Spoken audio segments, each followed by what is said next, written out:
Hello relatives, welcome to this week's Schlagbite for the week April 2nd, 2012, entitled Sing It Better, Not Louder.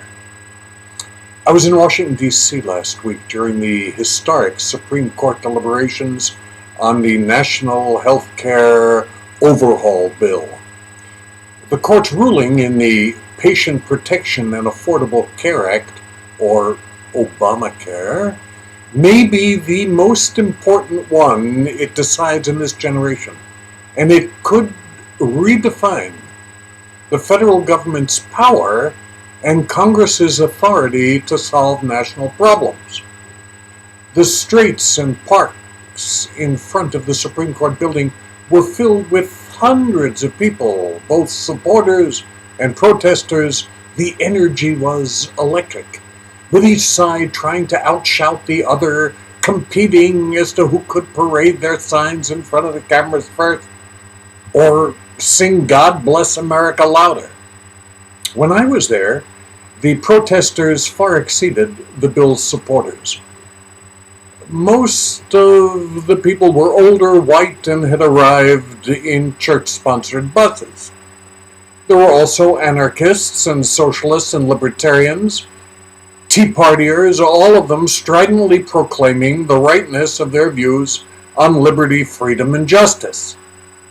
My wife and I stood with signs supporting the bill, which you can see in the accompanying photos, and I was labeled everything from socialist to Dr. Kevorkian. But my discussions with people were conducted in a normal voice, and we listened to each other. Meanwhile, walking through the crowd with a smile was the Statue of Liberty, who announced happily that this is what freedom of speech looks like. I don't know what the court will do, but if it throws this back to Congress to create a better bill, I don't think Congress can do it. There is no more divisive community in this country than the United States Congress, whose partisanship only intensifies all that divides us.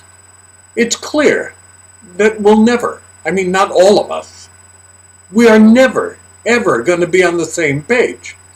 The question is, can we bridge our divides to come together as Americans and make a decision about what's best for most of our citizens? Surely we can't leave 40 million Americans uninsured because it's fundamentally immoral. We, the people, can find a place in the midst of all this tumult where we can turn down the volume and listen to each other.